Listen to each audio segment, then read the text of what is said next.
Yo, what's going on, everybody? It is 1:10 p.m. here in Crystal Lake, Illinois. It's time for another live stream. Sorry, I'm running a little bit late today, but I had to drop my wife off at the airport and I ended up getting back a little bit later than I planned, so I apologize for running late. But we still got a really fun live stream planned for today. I got a package from Salomon, at least that's who I think it's from. And if it's what I think it is, it should be a pretty interesting shoe. Something a little bit on the peculiar side, I think. But before we get to that, let's say hi to everyone listening on the podcast, on the audio-only version. Hopefully you guys are out there having a good run in the cold. I ran out in the cold today, did one loop around my favorite kind of loop in the area, 4.5 miles at 8 degrees Fahrenheit. It was chilly, but it was fun. It was good to get out there again. My legs are still feeling it from the half marathon over the weekend, but I was able to have a safe run, and I hope that's what you guys are having too if you're listening to this while you're out there on the run. And all you LBNLs, later but not lives, welcome to you guys as well. Hopefully you're enjoying this while underneath the comfort of some blankets maybe, because it's still really cold. I feel like we got some warm weather maybe coming to Chicago, or like seasonable weather, but for most of you guys, I think it's still really cold out there, so stay warm, everybody. All right. Let's go and see who we have here in the chat, everybody. Thank you for your patience and waiting. I know I was running late today. But it's, let's see, we got James in here. He says, yo, what's going on? Congratulations on everyone's winter running successes. That's nice. I like that sentiment, James. This is a really nice picture that James has here too. Is that nice little like sunset, sunrise probably, based on the colors maybe. Looks nice. And let's see, Luis is here. He says, yo, what's going on? About to enter into a meeting, so maybe I'll catch you guys later. Oh, sorry, I missed you. And let's see. Sean Devlin said, hey, everyone. Ran 7 on mostly ice. The cold's here and sticking with us for a bit. That's a bummer. So today when I ran in the Salomon Sense Ride 5. Yeah, I tried to think about it for a second. And thinking, you know what? My neighborhood, we live in a little subdivision, and the city hasn't taken over the snow street plowing yet. It's still like controlled by the developer, and the developer's still doing it. And so roads are pretty slick. Everywhere else is fine, but I figured where I normally run, it's pretty secluded. There aren't usually a lot of cars. There's a chicken farm, and I usually see more chickens on my run than I see cars, to give you an idea. So I ran some trail shoes on the roads for today, and I probably would have been fine in any other road shoe because the roads were really well cleared. So I was lucky I did not have to run on ice today, but I was prepared for it. You know, I was ready. But, you know, maybe another day. Those Damn Motos says, hello, Kafuzi. I have the Adidas Pro 3. I have a half marathon coming up, but oddly, I prefer running in my Adidas Sen 8. Would it be an adequate shoe for that distance? I never ran 10 or more in them. I think it's fine if you like them. You know what I mean? It's not for everyone. I've talked to some Adidas product people, and they're kind of split. Some people like to run their half marathons in them. Some people will or think it's a little bit too far to go in that. So it depends on how much cushion you want for your half marathon. I think that I could probably do it. I think by the end, my feet might be a little bit beat up. I feel like that I might get some additional fatigue from the shoe for me personally at the half marathon distance, but I think the shoe itself can certainly handle it. I think of it as more of a, well, the 10 I think is a little bit more 10K oriented than the 9 and 8, but the 9 and 8, I think that you could take for a half marathon. That's what I think. All right, let's keep scrolling down. And Sleeve Singer said, no running shoe question sound. Yeah, you know what? I know. I forgot to ask Daniel to make me a video bumper. I feel like it should flash or something on the screen when we have running shoe questions. I think that'd be fun. Matt Byer wants to know, Code, do you have an affiliate code for Gooder? I've been considering getting a pair of snow goggles for runs. I do not have an affiliate code for Gooder. But I'm trying to think who normally has one. I feel like Lindsay Hine normally has a Gooder affiliate code, so that would be a good person to go. Just kind of go peruse her website, see if maybe she has something over there. I don't know who else would have a Gooder. Is Philly Bowden have a Gooder affiliate code? Maybe she does. I might look over there too. If not, I feel like Allie Feller would have one because she runs in Gooders a lot too, doesn't she? I don't know. But I ran into snow goggles and they worked out pretty well for me. I like them a lot. I kind of wish I had the clear shade because they have the interchangeable visor lenses. I have dark black and I have yellow. I kind of wish I had a clear one. But the yellow worked out fine for me. And the thing that I don't like about the shield glasses that they have, the ones that look like triathlete sunglasses, the curvature is too sharp for my wide face. That same too sharp curvature exists on the snow goggles as well, but it works out because there's plenty of padding, so it doesn't hurt my face, but it creates a little bit less of an airtight seal right on my bridge of my nose, like bridge of my nose and further down. And so actually it allows even more ventilated air to come through, and that helped keep everything from fogging up. So towards the end of my run, I did have a little bit of fog in there, but I felt like I did really well in 8 degrees Fahrenheit. The feels like temperature was -9. So I was hot by the end of my run. So that's a good sign.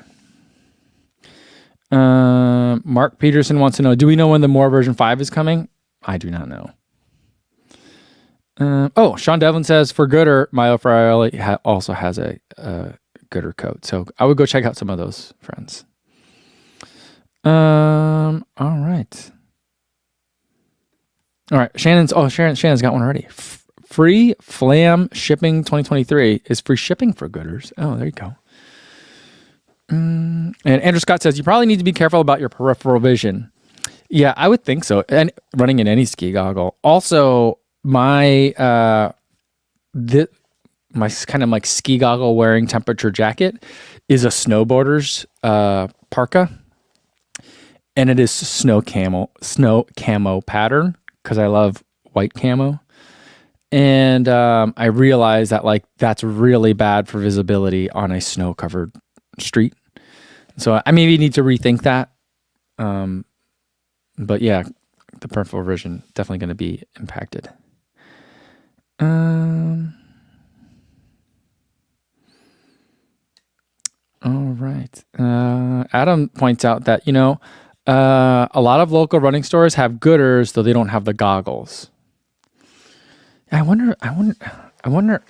Maybe I'll ask Gooder, like how many of the running stores actually pick those up, or is like Gooder's going to start trying to expand to other categories? Is there a lot of skiers that maybe don't run but are like, oh, these are great for skiing? You just throw them in your bag, throw them in your parka, whatever. I don't know the names of things that snowboarders wear. But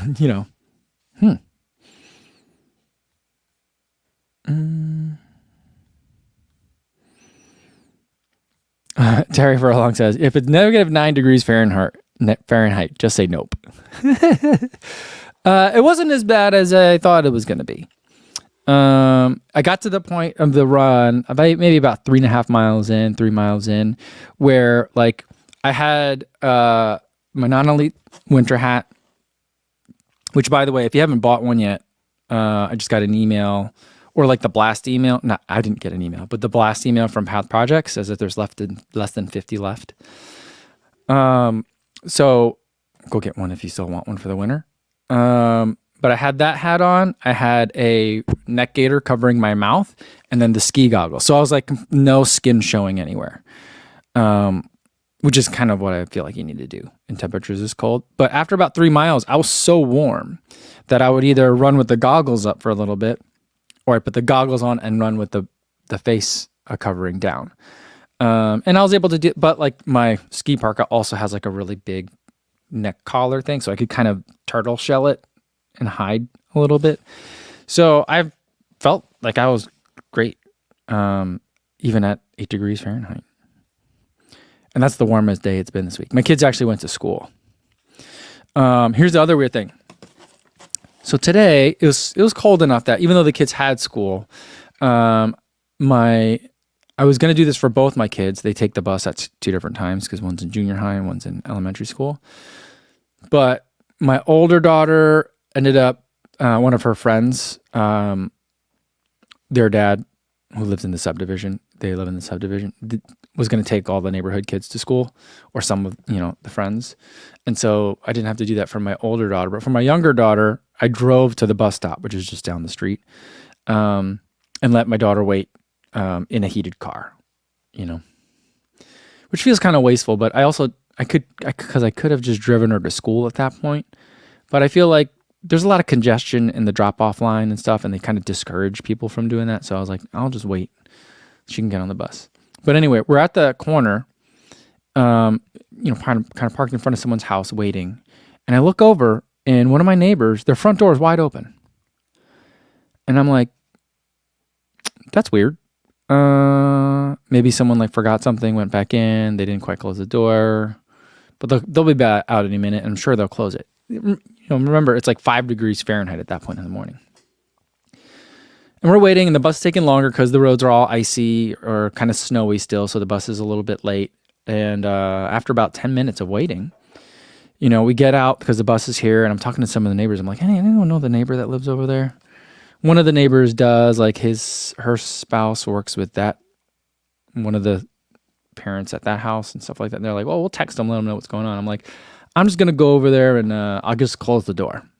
I'll yell inside, make sure no one's hurt or something, But, and then one of my other neighbors like, don't worry, Mike. You got your alibi. We know what's going on. I'm like, yeah, I just don't want anyone to think I'm poking around in somebody's house. And I was texting this to my wife, and I'm like, there's 3 minorities that live in this neighborhood. They're going to send one of the minorities to go in there and poke around someone else's house, a stranger they don't know. But I did. And I think it was fine. I think what happened is, someone tried to bolt the door and it didn't quite catch, and then the door opened. But they have a video doorbell. So I rang the video doorbell. No one answered, but I talked into it in case they're listening. I'm like, I live down the street. My address is blah, blah, blah. Your door's open. I yelled inside, make sure no one was hurt or anything. And then I closed the door. But I had to unbolt it to close it, and there's no way for me to bolt it. But at least your door's not wide open. So, yeah. It was weird. It was a weird way to start the day. That's the second time I've had a neighbor with a door wide open, and I'm like, this is the beginning of a Law and Order episode. Yeah.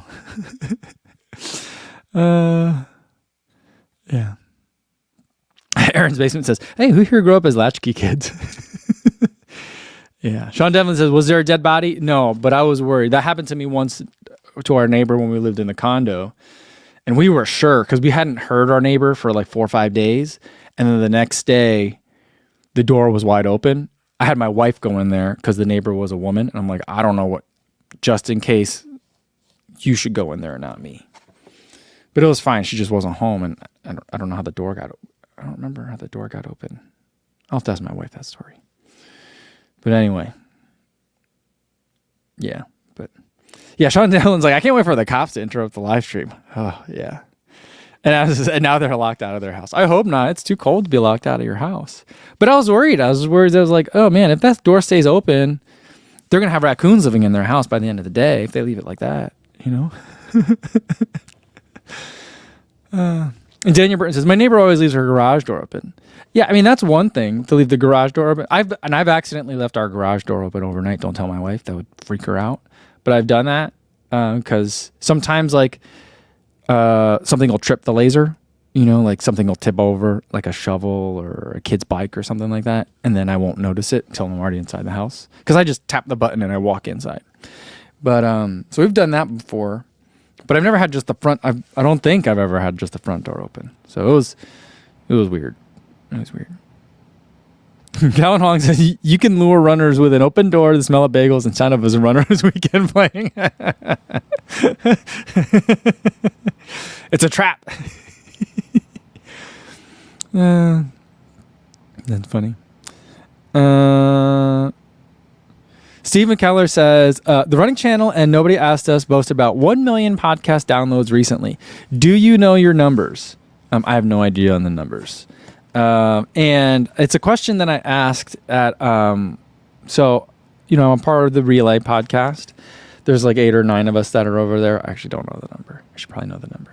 But there's a handful of us that are over there, and we have a variety of different kinds of programming. And we have a group chat. And I was like, guys, I keep seeing all these 1 million downloads. And I'm like, is that a lot? I don't know. Because YouTube numbers and podcast numbers are very different. YouTube numbers and Instagram numbers are really different. And that's really different from TikTok numbers and really different from like Threads or X numbers, you know? And so I'm like, I don't know if that's a lot. And so Lindsay Hine was like, it depends on how long the podcast has been around. If it's been around a long time, 1 million might not be a lot. But if it's not been around that long, 1 million is a lot. So I don't know. I don't know how many downloads I have. And I don't really keep count. I wouldn't even know where to look to get that number, to be honest with you. Every once in a while I get an email saying that like we've cracked the top 100 running podcasts or we haven't. And I think it's because for a long time I wasn't posting to Spotify. And now the service that I use, even though I told it not to, is posting again to Spotify. So I think that's changing the numbers a little bit. I don't know.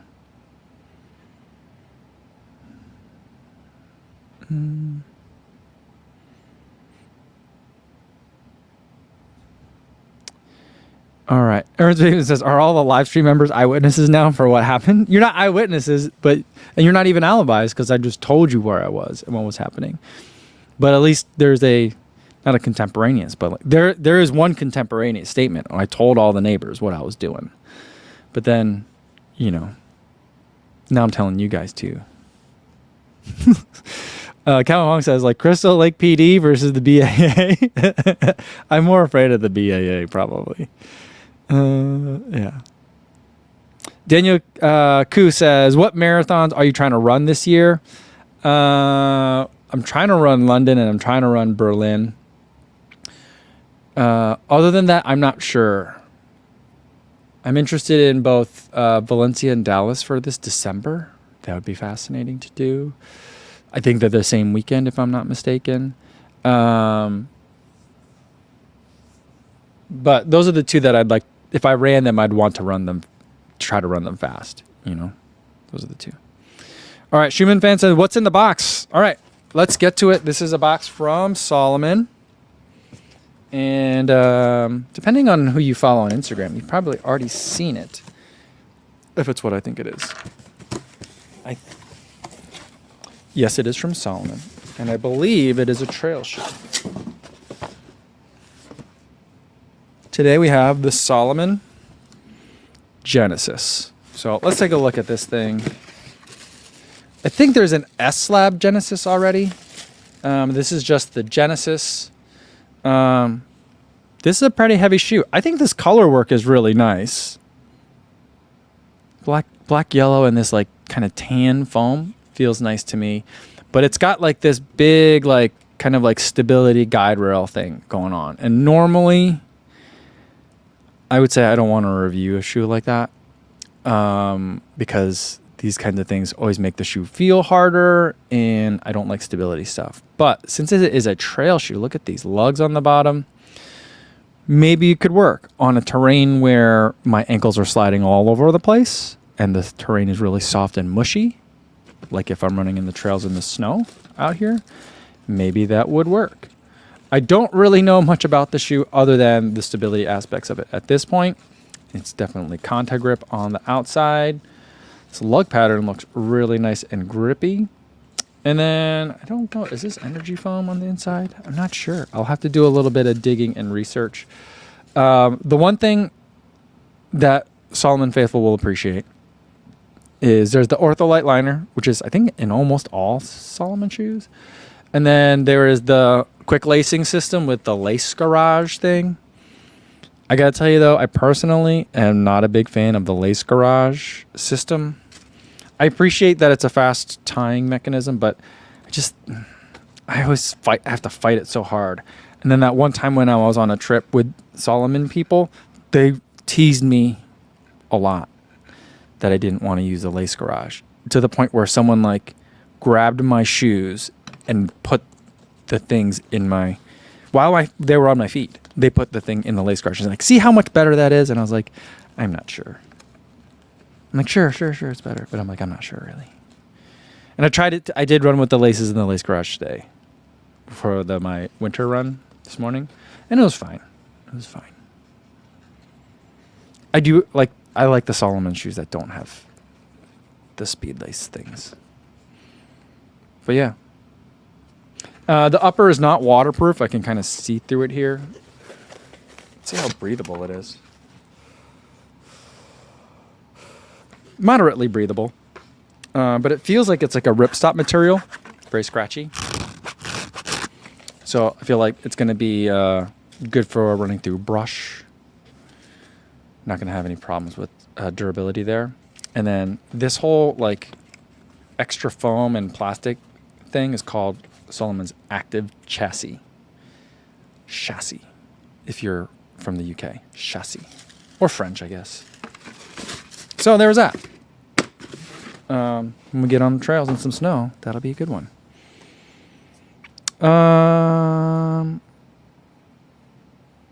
Yeah.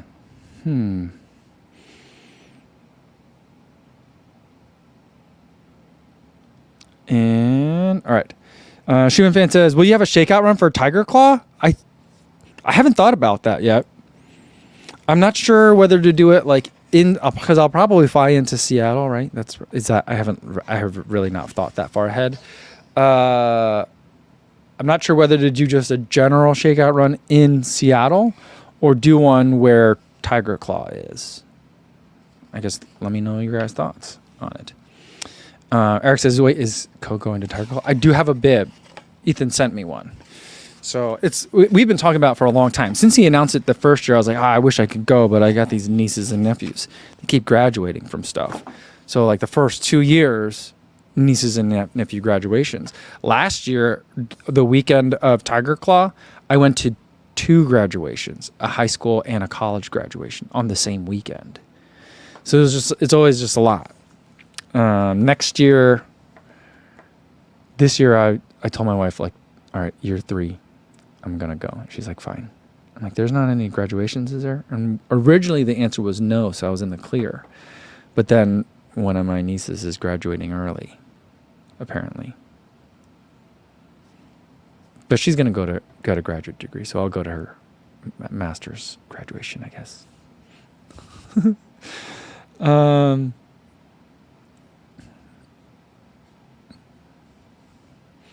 Frank says, do you make any money from a podcast download? I don't think so. Not that I'm aware of. Not on... I think that... Well, yeah, not directly. The way that you make... It's kind of, for me, it's like... I see it as like Instagram. I mean, maybe Spotify does to get like the really big accounts to do exclusives. But as far as I know, it's basically like even... Anchor that I use will build in, like if you have a big following, then they might pitch you ad reads that you could do if you wanted, and you get revenue that way. But it's not the same as YouTube. So Sue Ann wants to know who else is going to Tigerclaw. Yeah, I will be there. And Terry Furlong says, Valencia, my youngest son and I are thinking of doing it. Oh, I'll have to see. That's far down the calendar, though. And Run Tommy wants to know how much concrete is in Dallas. When I was visiting there a few years ago, my knees were dead after 2 days on all the concrete. You know what? I don't know the answer to that. But you know who else? What other race has a lot of concrete? Not just paved. I mean, they're all pavement road marathons, but like concrete, which is harder on your body. LA has a lot of concrete. This is also just a tough course on the way.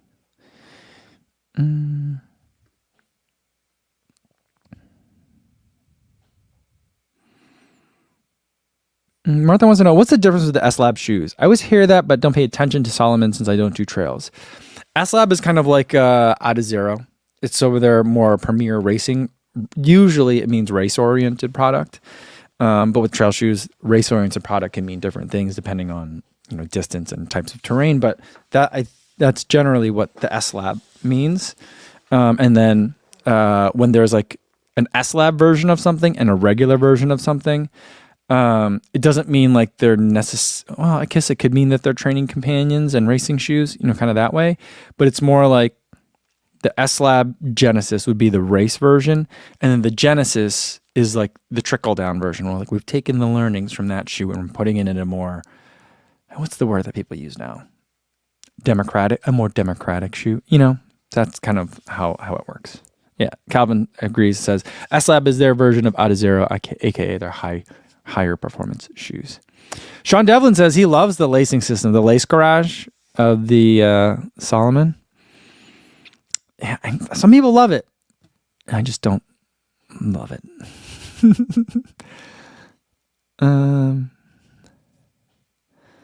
Let's see. Adam wants to know if I've run with BOA lacing. I have. I've run with it in the Speedland shoes, and it's really nice. I really like it in the Speedland because there's double BOAs and they're reverse BOAs too. So that way, if you want to like loosen it a click, you can do that. Normal BOAs, you have to like pop it open and fully release it and then just retighten it again and just tighten it less. But with the double BOAs or the reverse BOAs, you can go backwards. So that's really nice. Like if it's a longer run and your feet are starting to swell, or like if it's, something more technical is coming and you want it tighter, you can easily just click, click, and it's really nice. I also have BOA enclosures on my bike shoes, my clip-in shoes, whatever those are called.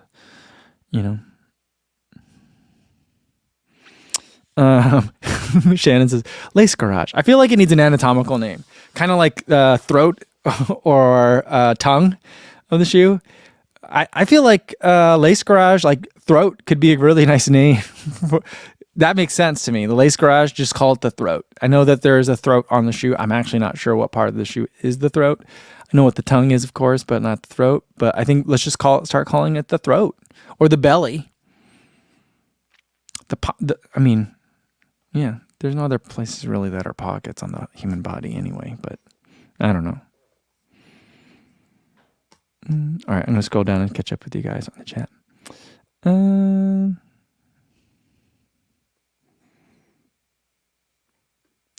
Nate Crail says, what's your favorite? BOA versus Salomon's quick laces versus normal laces. I just like normal laces. After that, I do like BOAs sometimes. And then Salomon quick lace third. Just because I don't know where to put the extra material, and the lace garage doesn't do it for me. So that's kind of where I'm at. I like the concept of the Salomon. It's just that in the it's 9/10 perfect. That last 10th, I just don't know what to do.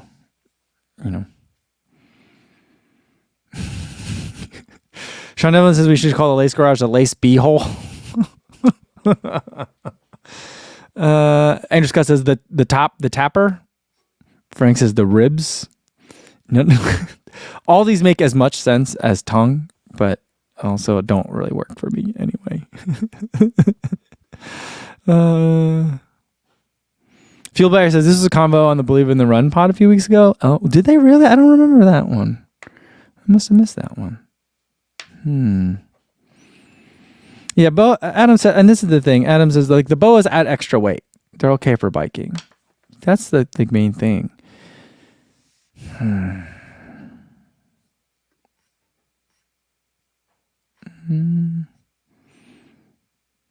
Oh, Feel Better says a lace cage. Lace cage works. I mean, I actually don't mind the term lace garage. I just don't like Salomon's lace garage. It's at the top of the tongue. I don't like it. Do you remember there was an Asics shoe that had a lace garage? It was the original Trabuco Max. It was an absolute disaster. And then the following year, when they showed me the Trabuco Max 2, the first thing that they told me about it, even though it had been upgraded to FF Blast Plus, the stack height had even increased a little bit more, the upper materials had changed, like everything had changed about the shoe. The first thing that they said was like, we fixed the lace garage, it doesn't have it anymore, don't worry. So, yeah. And I was like, that is the correct lead. And then FF Blast Plus,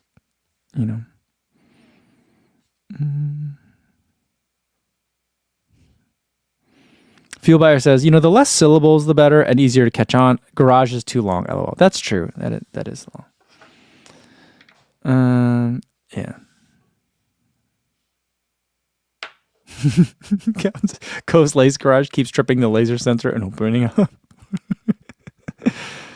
Oh my goodness. And Martha says, you know what? At this point, only a few of us have been here long enough to remember the Tribuco winning the ugliest shoe contest. That shoe was a disaster. And I asked ASICS, I was like, I don't know. This shoe might be so ugly it works. Do you think you want me to test it? And they're like, I don't know that you're going to want to test it. So I was like, okay, fine. I'll take your word for it. Yeah. James says, I still have that Tribuco and don't mind the garage, but it's not great. Olafson says, you got to call it Lace Space, obviously. I like Lace Space. Lace Space. Maddie Mac, you guys are getting into the alliteration now. Lace Locker. Lace Locker sounds nice. I like it. Lace Layer. It doesn't roll off the tongue, Martha, but I like the alliteration that we got going on here, guys. It's good. Terry says, Lace Garage is good in theory, but mine would have an old bike and a load of stuff I haven't gotten around to recycling yet in it. Yeah, for sure. Yeah, I think we have a big garage, and it's embarrassingly big, kind of. And there's so much space in it that there's no organization, and so everything is just kind of piled on one side. And so I'm like, we don't need the organization because there's plenty of room for stuff, but it's also like, I suppose, we're in the Midwest. We should be making room to sit in it, I guess. But we can't because there's like bikes and scooters and sleds and stuff like that strewn all over the place. So we do need to get rid of some of the bikes because everyone's grown. The kids won't stop growing. And so like now there's a couple of bikes that everyone's grown out of. So I don't know.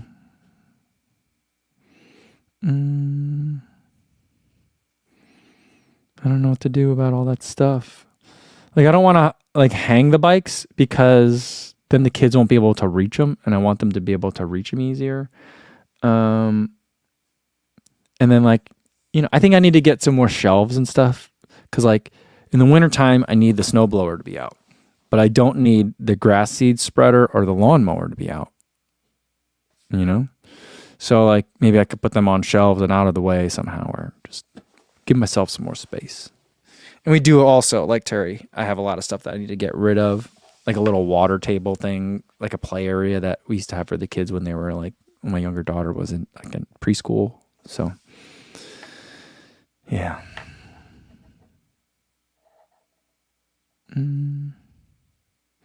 Calvin says, the kids' bikes are either hung up or strewn on the front lawn. No in between. Adam says, what shoe was Ngetic wearing at Valencia 10K? I thought everyone was thinking she was running the Takumi Sen 9. That's what I thought the consensus was. Are we talking about the same person? The woman that broke the 10K record? Sean Devlin says, I love this. Sean says, my side of the garage became a gym during the pandemic, and I still use it daily, but my wife keeps storing stuff there, and it's shrinking. You got to get back in there, reclaim it. You'd be like, well, I got all my stuff. I got my kettlebells. I got I've been thinking about getting a set of what are those boxes called? They're just boxes, and you jump on them. I've been thinking about getting a set of those. I think for my next marathon build, I would like to do plyometrics. And so whether I do them at home, I think I could do them. The basement here has a relatively tall ceiling. It's a more modern basement. So like, I don't think I would, if I stick my arms up, of course I'd hit the ceiling. But if I just jump, I think I could do jumping exercises down here. But if I'm doing box jumps, then I would probably hit my head. So I gotta think of something. Adam says, are plyo boxes? Calvin says, plyometric boxes. Yeah, maybe. I don't know. Eric says, I just use the stairs. Yeah, I know, but then the stairs, they kick out, And so like if you're jumping, I feel like then the distance is not right, right? I don't know.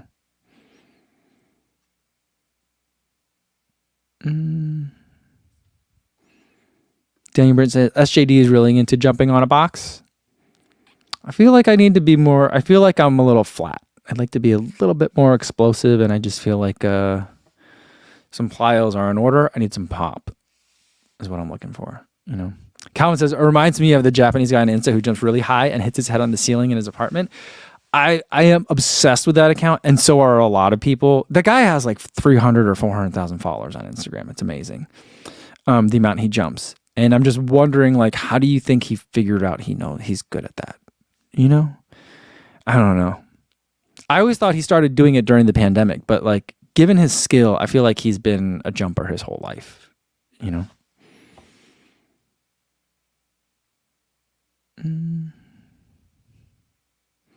CV76 says high jump masters. I don't know. I really do feel like I would like to find I think I need to find a track club. I would like to compete in some field events on the masters level. What was I looking at? Oh, I was looking at an indoor track meet, a masters track meet. And it's early, but on the USATF website, once you enter, your seed times and everything like that are published. So you can go see who else has entered. And I just happened to be perusing the men's pole vault.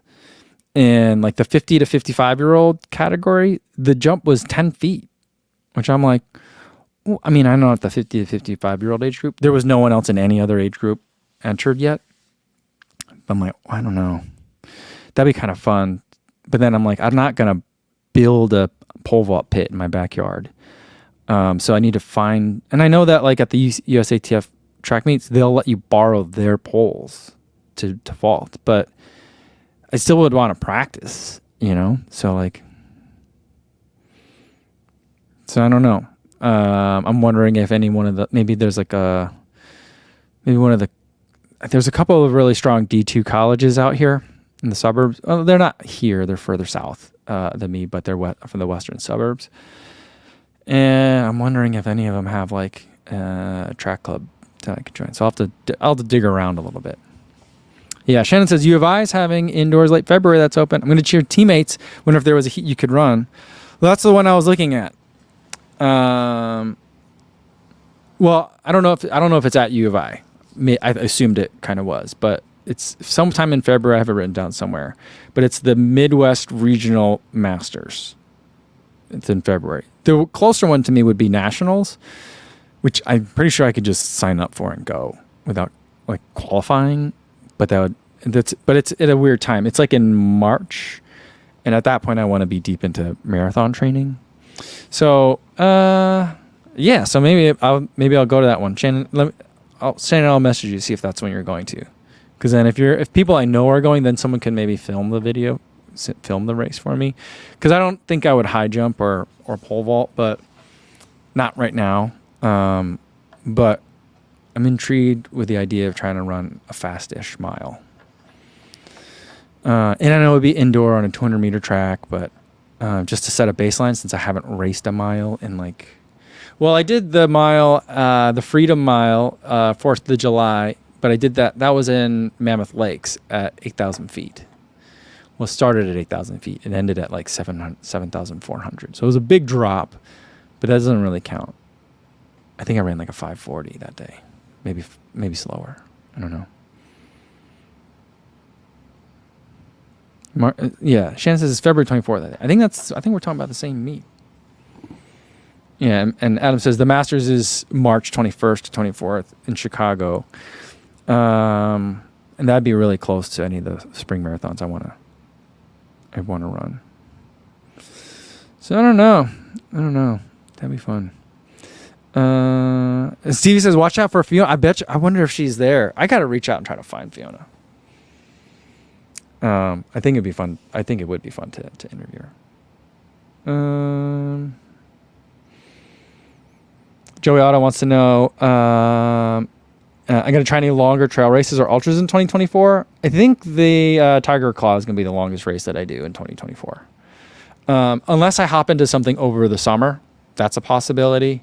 There is one idea that I have that I will keep under wraps because I want it to be more of a surprise if I can pull it off. But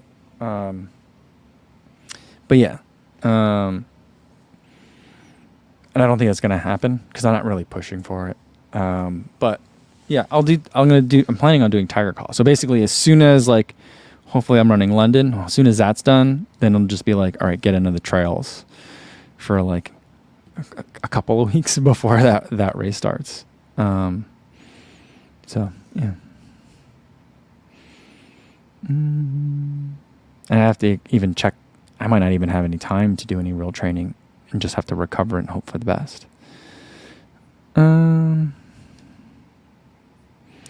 Richard Dizon says, running my first indoor mile at UW Dempsey Indoor in Seattle next week.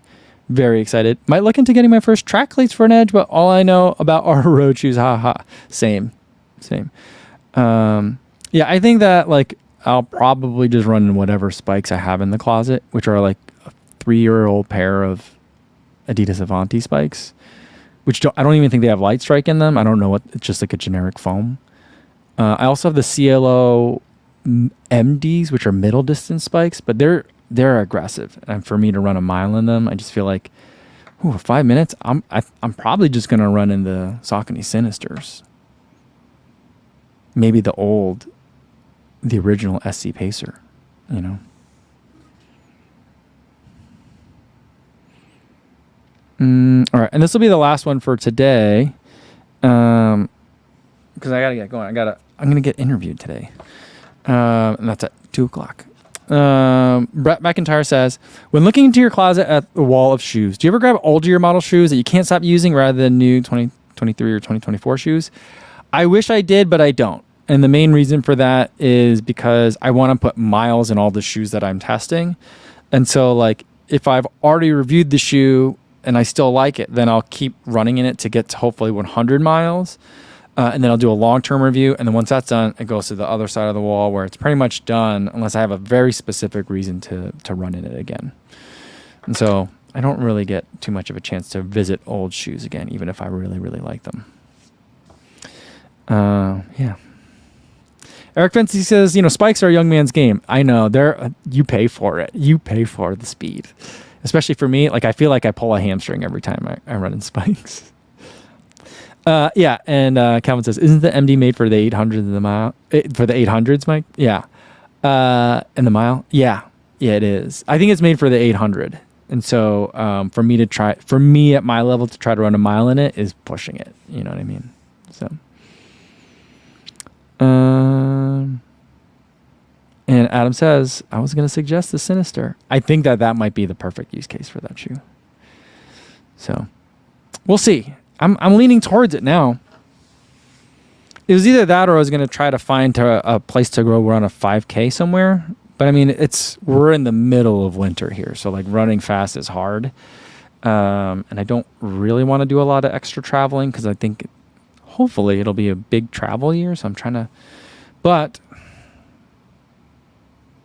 we are going to go visit my in-laws where they're spending the winter and it's warm there. So maybe that could be a place to see if there's a 5K over the weekend, I don't know. We'll see. Oh, and I did look at the Carlsbad 5000. I know that they updated the course and it looks fun, but that one is early April or end of March. And that's also going to be really close to when I want to be in marathon shape. So I don't know that I want to travel to do a 5K. 1 year we'll figure out. We'll figure out when we could do that Carlsbad 5000. But not this year, I guess. All right. That's going to be it for today, guys. Tomorrow, I'll have my race recap up from the Houston Half Marathon. So that'll be up tomorrow. And in the meantime, some of you guys have already mentioned it, but Andy, FOD Runner, I don't think is Andy here today? FOD Runner did a breakdown of my final 8 weeks before Tokyo. And I thought that was a really fun kind of recap. For me, it was a lot of fun memories. And so that was a nice review. You'll see a lot of familiar looking workouts in that, or you'll see one familiar looking workout in there about 9 times. But yeah, it was a lot of fun to take a look at. And that was a really good video. So if you're looking for some more nerding out over workouts and training plans, that's a good one to check out. All right. And then after that video, my video, the race recap video for Houston goes up. I'll see you guys here on the live stream. Same time as today, 1 p.m. Central Time. So I'll see you guys again. Be safe and warm out there, everybody. Thanks.